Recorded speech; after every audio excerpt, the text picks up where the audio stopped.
Hey, this Clip the Handyman Cole with RDTV1 powered by World Star Hit Radio. Up here with my man Marcus. But man, we met on Facebook. Yeah.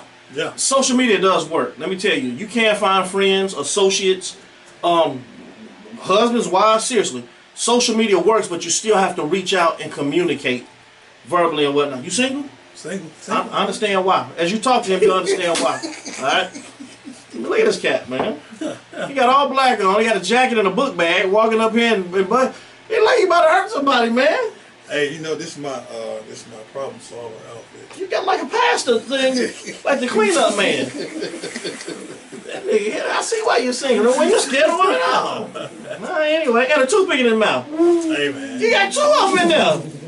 Chinese food. Gangster. What? That joke. Alright, so just tell us about your play, man. You heard get you out of here for security. Oh man, I scared you already. Alright, so check this out. The play Measure of a Man is happening this Saturday, July 21st at 3D Complex Church, Panola Road. It's the old movie theater on Panola Road. So if you're a true native to like Decatur and Atlanta, you'll know about that movie theater because it's like the movie theater that closed down every 3 months, and somebody else will always buy it every 3 months. But anyway, let's talk about the play. It's on, like I said, July 21st, this Saturday. Doors open at 5:30 p.m. We'll have a great lineup. First of all, I'm going to do spoken word there. And then we got B. Lewis and Integrity. They're going to take us through their whole experience through a song. They got a band coming. And then Crystal Hicks, she's going to sing the Black National Anthem. And then the play is going to happen. The Black National Anthem. Oh, that's the Popeye song. Yeah. Same song they playing on the Popeye song. Yeah. So yeah, it's gonna be great. It's gonna be a dope show, and I'm just really excited about it. It took me 10 years to get this done. Wow. So, you know, I'm glad I'm finally getting to see it happen. How much a ticket? It is $20, but you know, right now, for you, I got 2 tickets for free. You want to give it away to somebody? I got it right now. So, all right, I got 1. Okay, all right, cool. All right. You want to go? I got 2. Well, no more tickets.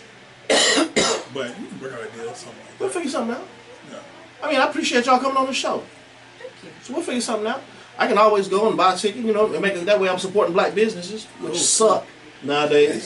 Sick of black business. But anyway. Man, let me tell you something, man. Like, they'll have you waiting, and then they'll get an attitude, and you like, what?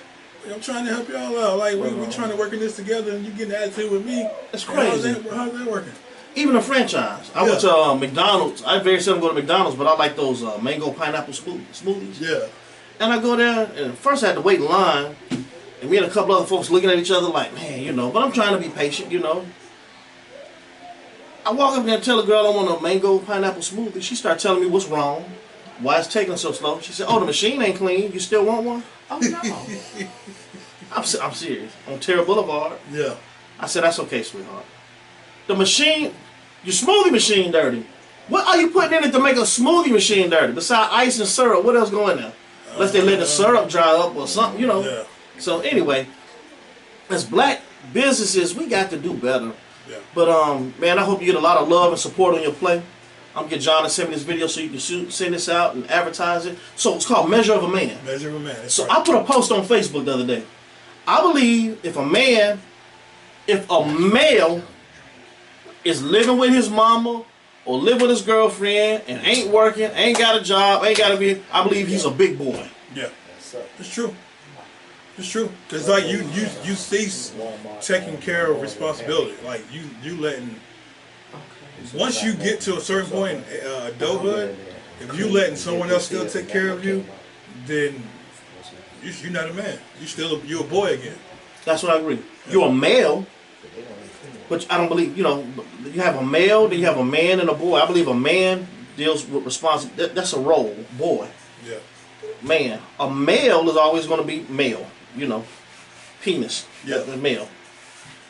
But a man, like you say, there's certain responsibilities he's going to handle. He's going to make decisions, right or wrong. Yeah. He'll stick to those decisions.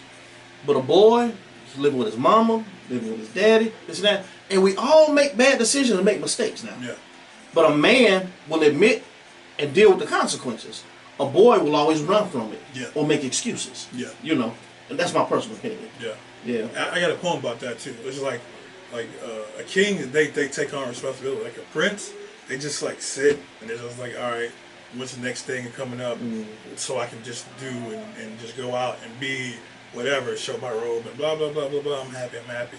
But like a king, they make sure like this is in order, that's in order. Make sure queen, princess, prince, everything, the court is in order, and that's what men's supposed to take from the kinghood is responsibility. Like I got to make sure everything is in order. I got to make sure that everyone's safe, taken care of. That nothing is happening in my house that shouldn't be happening that I don't know about. Right. So right. And I'm gonna make sure if something going on, I need to take care of that. Right. Yeah.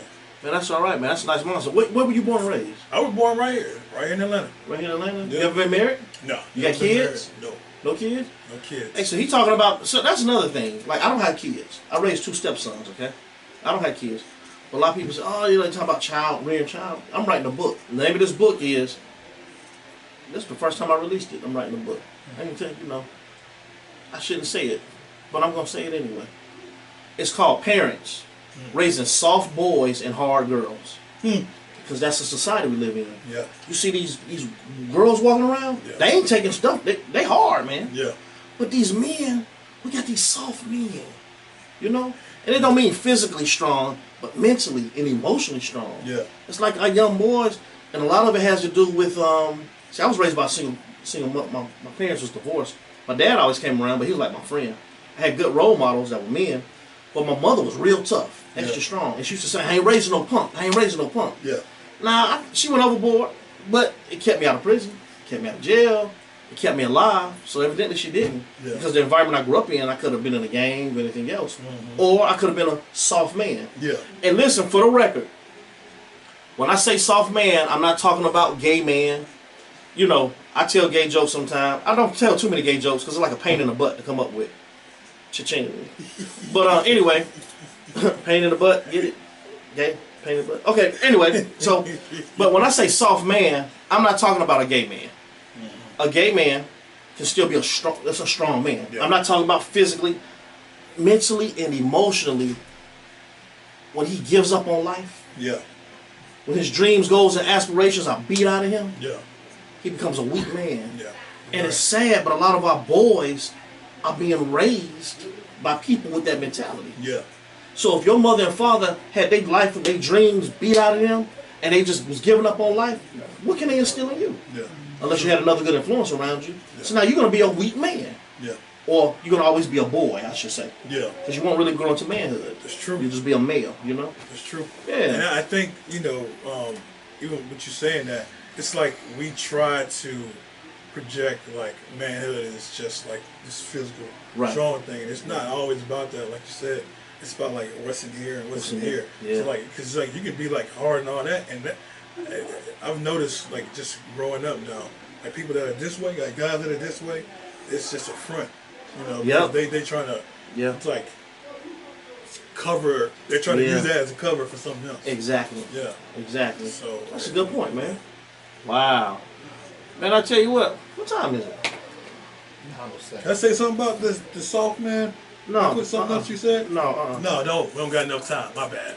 No. I gotta remember who showed this. What time my show start? 8:30? Oh, go ahead. Say it real quick. So what you just said. What you just said. This was important. Jamel Hill. She was like, you know what? The reason why black mothers, why they're so tough on the guys, is because they're concerned more about like, we don't want you dealing with the police and all that stuff in jail, because if you got to deal with them, they're not gonna be like with that love. Right. So when they hit you, it's the like. My mother used to say that. Down. Yeah. So I'm glad you pointed that out, because like if moms don't do that, and dads too, if we don't, especially in our community, if we don't do that, then they will have someone for us to like put us down and put us down for good. So if you don't discipline your kids, whether it be physical discipline within reason, or either emotional and mental discipline, somebody else will. Somebody else will. So, man, it's been a pleasure, man. Same here. I mean, you know, it's not every day I talk to people with common sense. You know, like you just saw Mad Dog up here. You see what I'm talking about? Classic example. So, but anyway, man, you got a lot of common sense, man, and appreciate you coming to the show. Much success with the play. Thank you, sir. If you ever do another one, man, let me know. You got some Bad Dog been in plays. I've been in plays. Maria been in plays. Jannard, he play all the time, so I guess that counts too. So anyway, hey, with that, I'm Cliff the Handyman Cole. Calandra and Angelo coming up next. They had Silk here last week, y'all. They burned it up. It was a blast. Energy was up. Guess who they got this week? They got Cotton coming in. So we're going to see y'all next week. I'm Cliff the Handyman Cole. What's your name? Marcus. Yeah, that's Marcus. All right. That's Jannard. He about to